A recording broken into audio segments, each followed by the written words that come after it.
السلام علیکم ورحمۃ اللہ وبرکاتہ۔ بسم اللہ الرحمن الرحیم۔ سوال کچھ یوں ہے کہ جو شخص نفلی روزے میں اذان فجر کے بعد کچھ کھا پی لے تو کیا اسے روزہ مکمل کرنا چاہیے؟ کیا اس کو ثواب ملے گا یا نہیں؟ یعنی کہ فجر کی نماز کا ٹائم ہو گیا ہوا تھا، اذان بھی ہوگی اور کوئی پانی وغیرہ پی لے تو کیا اس کے بعد اس کا روزہ برقرار رہے گا؟ تو اس کا جواب یہ ہے کہ روزے دار کے لیے ضروری ہے کہ جب اس کا روزہ فرض ہو تو اس وقت کھائے پیے اور دیگر تمام اشیاء سے رک جائے جن سے روزہ ٹوٹ جاتا ہے۔ جب اسے یقین ہو جائے کہ فجر طلوع ہو گئی ہے یا وہ کسی ایسے مؤذن کی اذان سن لے جس کی عادت یہ ہے کہ طلوع فجر کے بعد اذان دیتا ہے، یا اذان دینے کے لیے ایسے کیلنڈر کو سامنے رکھتا ہے جس میں طلوع فجر کے اوقات بے حد احتیاط کے ساتھ درج کیے گئے ہیں، تو اس کے بعد اس کی اذان سننے کے بعد کچھ کھائے پیے نہ۔ ارشاد باری تعالیٰ ہے کہ وَكُلُوا وَاشْرَبُوا حَتَّى يَتَبَيَّنَ لَكُمُ الْخَيْطُ الْأَبْيَضُ مِنَ الْخَيْطِ الْأَسْوَدِ مِنَ الْفَجْرِ، اور کھاؤ پیو حتیٰ کہ تمہارے لیے صبح کی سفید دھاڑی کالی دھاڑی سے واضح ہو جائے، یعنی روشن ہو جائے۔ سورہ بقرہ آیت نمبر 187۔ اور نبی کریم صلی اللہ علیہ وسلم نے فرمایا تھا، ابن مکتوم ایک نبینہ آدمی تھے اور وہ اس وقت تک اذان نہ دیتے جب تک ان سے یہ نہ کہا جاتا کہ صبح ہو گئی ہے، صبح ہو گئی ہے۔ صحیح بخاری حدیث 617۔ اگر طلوع فجر کے بعد کچھ کھا پی لیا ہو یا کوئی مفطر چیز استعمال کر لی ہو تو روزہ باطل ہو جائے گا۔ اسی طرح نفلی روزے رکھنے والے نے بھی اگر طلوع فجر کے بعد کچھ کھا پی لیا یا کوئی مفطر چیز استعمال کر لی تو اس کا روزہ بھی نہیں ہوگا۔ ہاں، البتہ فرض اور نفل روزے میں اس اعتبار سے ضروری فرق ہے کہ نفلی روزے کی نیت دن کو بھی کی جا سکتی ہے، بشرط کہ طلوع فجر کے بعد سے روزے کی نیت کرنے تک کچھ کھایا پیا نہ ہو اور ایسی چیز کو استعمال کیا ہو جس سے روزہ، اور نہ اس چیز کو استعمال کیا ہو جس سے روزہ ٹوٹ جاتا ہو۔ اس کی دلیل حضرت عائشہ کی روایت سے ہے کہ ایک دن نبی صلی اللہ علیہ وسلم میرے ہاں تشریف لائے اور آپ نے فرمایا، کیا تمہارے پاس کچھ کھانے کے لیے ہے؟ ہم نے عرض کیا نہیں، تو آپ نے فرمایا پھر میں روزہ رکھ لیتا ہوں۔ ایک دن آپ پھر تشریف لائے تو ہم نے عرض کیا، اللہ کے رسول ہمارے پاس حلوے کا تحفہ آیا ہے، تو آپ نے فرمایا مجھے دکھاؤ۔ آپ نے فرمایا میں نے تو روزہ رکھا ہوا ہے، پھر آپ نے کھا لیا۔ نیت کے بارے میں نبی کریم صلی اللہ علیہ وسلم کا ارشاد ہے، انما الاعمال بالنیات، کہ آدمی کے اعمال کا جو دار و مدار ہے وہ نیتوں پر ہے، اور حدیث میں آگے آتا ہے کہ ہر آدمی کے لیے وہی ہے، صرف وہی کچھ ہے جس کی وہ نیت کرے۔ صحیح مسلم 1154۔ ٹھیک ہے، تو یعنی اگر طلوع فجر ہو جاتی ہے تو اس کے بعد آپ کچھ کھا پی نہیں سکتے، اور اگر آپ کھاتے ہیں جان بوجھ کے اور اس طرح کر کے تو وہ روزہ جو ہے آپ کا باطل ہو جائے گا۔ اچھا، جو روزے دار طلوع فجر یا غروب آفتاب میں شک کی وجہ سے کھا لے تو اس کے لیے کیا حکم ہے؟ یعنی اس شخص کے بارے میں کیا حکم ہے جو طلوع فجر یا غروب آفتاب میں شک کی وجہ سے کچھ کھا پی لے؟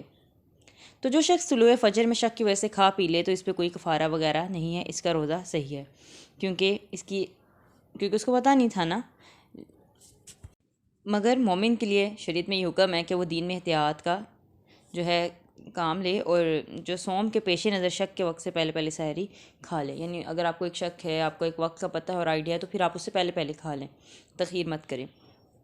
جو شخص غروب آفتاب میں شک کی وجہ سے کھا پی لے تو اس نے غلطی کی ہے، اسے اس کی قضا دینا ہوگی، کیونکہ اصل بقا دن ہے اور کسی مسلمان کے لیے جائز نہیں ہے کہ وہ غروب آفتاب کا یقین کیے بغیر روزہ افطار کر لے، یا کم از کم ظن غالب یہ ہو کہ سورج غروب ہو گیا ہے، یعنی آپ ویسے ہی گمان لگا کے کھا پی لیں تو یہ غلط ہے۔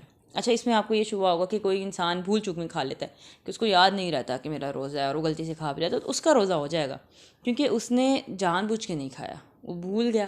حدیث پہ جیسے مفہوم بھی ملتا ہے کہ اس کو اللہ نے کھلایا، تو جو بندہ ایسے بھول جاتا ہے، بھول چوک میں کھا پی لیتا ہے تو اس کا مسئلہ نہیں ہے۔ مسئلہ اس بندے کا ہے کہ جب آپ کو پتہ ہے کہ غروب آفتاب کا وقت ہے تو آپ انتظار کر سکتے ہیں، آپ پتہ کر سکتے ہیں، آپ پوچھ سکتے ہیں۔ اب تو آج کل جدید دور ہے، آپ مختلف طریقے دیکھ سکتے ہیں، تو اس چیز کو بنیاد بنا کر جلدی سے کھول لینا یہ کوئی طریقہ نہیں ہے، پھر تو آپ نے جان کر کیا۔ ٹھیک ہے، اس کے بعد یہ ہے کہ رمضان میں مسواک کرنا۔ کچھ لوگ رمضان میں مسواک نہیں کرتے تاکہ روزہ خراب نہ ہو جائے، کیا یہ بات صحیح ہے؟